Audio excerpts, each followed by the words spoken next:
Hello, dear students. I am Abdul Rahman Rashid, English teacher at PDB High School. And here, my dear student Sakul Hassan Sami will co-assist me, and he will read out the passage about affixes, and we will make solution to TV screen affixes. That is suffix and prefix. আজকে আমরা suffix prefix পুরো সমস্যার সমাধান করব একটা board question দিয়ে। সাকিব পরিচয় দাও। আমার নাম সাকিবুল ইসলাম, আমি পত্র বিদ্যালয়ের নবম শ্রেণীর ছাত্র। আজকে আমাদের ইংলিশ ক্লাসের টপিক হচ্ছে অ্যাফিক্স অথবা সাফিক্স এন্ড প্রিফিক্স। আমরা বোর্ড কোশ্চেন শিখি। তো আজকে আমরা একটা বোর্ড কোশ্চেন সলভ করব প্র্যাকটিসের জন্য। সাকিবুল এখন সাফিক্সের ফার্স্ট লাইনটা করবে, যেখানে দুইটা ব্র্যাকেট দেওয়া শূন্যস্থান দেওয়া আছে, সেই শূন্যস্থানে সাফিক্স প্রিফিক্স অ্যাড করতে হবে। প্রত্যয় এবং উপসর্গ আমরা যোগ করব। Okay, here we can see fill in the gaps. Literacy needs again fill in the gaps to read and write. Here, literacy we have to put the right suffix or prefix. The first sentence and the first gap is literacy. So এখানে আমরা literacy শব্দটাকে change করব সেন্টেন্সের structure এবং সেন্টেন্সের mood অনুসারে। যেহেতু এখানে সেন্টেন্সের স্ট্রাকচার সেন্টেন্সের মুড যেটা হবে, এখানে হবে ইলিটারেসি, এবং পরের বি নাম্বার শূন্যস্থানের উত্তরটা হবে ইনএবিলিটি। এখন ইনএবিলিটির প্রথমে প্রিফিক্স যুক্ত হবে ইন, আর ইলিটারেসির প্রথমে আইআর যুক্ত হবে, যেহেতু এটা নেগেটিভ প্রিফিক্স। ওকে, তো এটার উত্তর হবে illiteracy means ability, inability to read and write. It is compared to dark, poor population, financial problems, lack of away, high low rate of population, etc.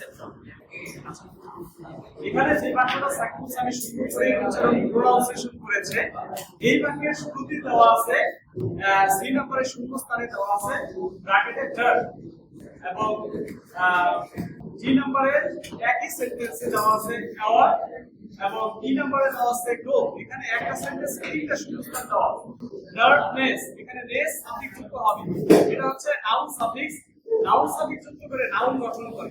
আর এখানে দেখো সেন্টেন্সের গঠন অনুসারে টু ডার্কনেস, টুটা এখানে প্রেপোজিশন হিসেবে বসে, প্রেপোজিশনের পরে নাউন বসে, সেই কারণে সেই ব্যক্তিতে এখানে ডার্ক থেকে ডার্কনেস হবে।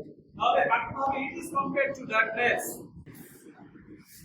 ওভারপপুলেশন, financial problems, lack of, preposition আবার চলে আসছে, প্রেপোজিশন পরে নাউন বসে। অ্যাওয়ারনেস, অ্যাওয়ার থেকে অ্যাওয়ারনেস হবে, নেসটা যুক্ত হবে সাফিক্স, নাউন সাফিক্স, সেটা নাউন গঠন করে। এরপরে এই নাম্বারটা গ্রোথ হবে, গ্রোথ থেকে গ্রোথ, যেহেতু আগের গুলো নাউন হয়ে আসছে, এখানে যদি কমা দিয়ে সমজাতীয় সেন্টেন্স শব্দগুলোকে মিন করতেছে, এজন্য এখানে গ্রো থেকে গ্রোথ হবে। Rate of our country. Okay. Second, next. So let's continue. It hampers all developed programmers of the country. এখানে শূন্যস্থানের শুরুতেই দেওয়া আছে অল। অল হচ্ছে এক ধরনের ডিটারমিনার। এই ডিটারমিনারটা এখানে অ্যাডজেক্টিভ হিসেবে কাজ করছে। অতএব এখানে হবে ডেভেলপমেন্ট। যেহেতু ডেভেলপমেন্টের ভেন্ট হচ্ছে নাউন সাফিক্স, এই নাউন সাফিক্স ডেভেলপ শব্দের সাথে ভার্বের সাথে যুক্ত হয়ে সেটা হয়ে যাবে নাউন। তাহলে বাক্যটা হবে it hampers all development programmes of the country. Okay, next. Okay, let's continue. Though the government has taken many steps to remove illiteracy from society, still the measures are adequate. Adequate. হ্যাঁ, adequate আছে। তো adequate-টাকে আমরা কিসে পরিণত করব? দেখো শূন্যস্থানের পূর্বে দেওয়া আছে আর। তাহলে এখানে আরটা হচ্ছে লিঙ্কিং ভার্ব। এটা auxiliary verb, linking verb. Linking ভার্বের পরে আমরা জানি সাধারণত অ্যাডজেক্টিভ বসে। তাহলে এই আর এর পরে অ্যাডজেক্টিভটা অ্যাডজেক্টিভ দেওয়া আছে, বাট এটাকে আমাদের কি করতে হবে? আবার অ্যাডজেক্টিভ বানাইতে হবে। সেই ক্ষেত্রে আমাদের নেগেটিভ অ্যাডজেক্টিভ করে নেগেটিভ সাফিক্স যোগ করে আমাদের সেটাকে অ্যাডজেক্টিভ করতে হবে। তাহলে এখানে অ্যাডজেক্টিভ আছে, সেটা হবে ইনঅ্যাডজেক্টিভ। যেহেতু এই বাক্যটার ভাগ অনুসারে আমাদেরকে অ্যাডজেক্টিভ শব্দটাকে ইনঅ্যাডজেক্টিভ করতে হবে। Okay, the next sentence. If we proceed, we can see governments needs to set up more educate institutions, make reading materials available, and ensure employment after the complete of the education. মোর শব্দটা আমরা জানি যে comparative ডিগ্রিতে used হয়, তাহলে মোর শব্দটা কখন ব্যবহৃত হয়? আমরা যখন দেখি অ্যাডজেক্টিভের আগে মোর ব্যবহার করি, এটাকে দুইয়ের সাথে তুলনা করা বোঝাতে। দুইয়ের সাথে তুলনা করা বোঝাতে আমরা মোর শব্দটা আনি, সেই ক্ষেত্রে এখানে মোর এডুকেটেড হবে, মোর এডুকেটেড। এখানে মোর শব্দটার পরে অ্যাডজেক্টিভ হবে, এডুকেট ভার্ব আছে সেটাকে অ্যাডজেক্টিভ করতে হবে। অর্থাৎ অ্যাডজেক্টিভ করতে হলে আমাদের কি করতে হবে? এখানে এডুকেটেড সাথে ডি যোগ করে এটাকে পাস্ট পারসন করতে হবে। আর আমরা জানি ফার্স্ট পারসন হচ্ছে এক ধরনের অ্যাডজেক্টিভ, অতএব এখানে এডুকেটেড হবে। এরপরে educated institutions make reading materials avail, এখানে লেখা আছে অ্যাভেইল, এটা হবে অ্যাভেইলেবল। অ্যাভেইল শব্দটা হচ্ছে ভার্ব, এটাকে অ্যাডজেক্টিভ করতে হবে। বাট এখানে ম্যাটেরিয়াল শব্দটা কি?